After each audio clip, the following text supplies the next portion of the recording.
Bonjour à tous, c'est Anne-Julie et aujourd'hui on va voir la posture de Tadasana, donc la posture de la montagne, qui est une posture qui peut vous sembler très facile, très débutant. Et pourtant c'est une posture avec beaucoup d'alignement et c'est une posture finalement plutôt technique. Donc on se met debout dans la posture de la montagne, les pieds sont écartés, donc je recule pour que vous puissiez bien me voir. Les pieds sont écartés à la largeur du bassin, pas trop.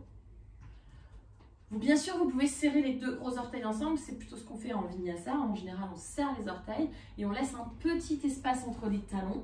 Mais personnellement, à force de pratiquer, etc., à force de connaître un peu plus son corps, pour moi, j'aime bien garder un tout petit espace. Donc rien que ça. Et donc on va juste bien poser nos 4 points d'appui de nos pieds dans le sol. On a 4 coins, comme les 4 coins bas d'une brique. 1, 2, 3, 4. Donc votre pied, c'est exactement pareil. Il a 4 coins. 1, 2, 3, 4. Donc on va bien presser nos 4 coins dans le sol. Donc en dessous du gros orteil, en dessous du petit orteil. Et puis le côté droit du talon, le côté gauche du talon. On fait pareil avec les deux pieds, de sorte à vraiment sentir que ça ventouse. Ça ventouse, ça ventouse. On n'hésite pas à faire un petit peu d'avant en arrière. Et normalement, si vous avez vraiment bien engagé vos plantes de pied, vous devez sentir que l'avant des cuisses s'engage, que les jambes sont solides.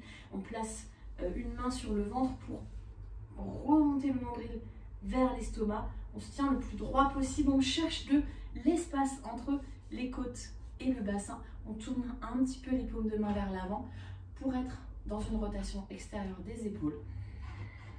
Puis à chaque fois, on repense à tout ça. Il y a toujours un petit côté qui lâche. Il y a toujours un moment où on manque d'inattention ou de concentration et ça relâche. Donc on se replace, on respire dans les côtes pour se grandir, pour se sentir vraiment toujours plus grand.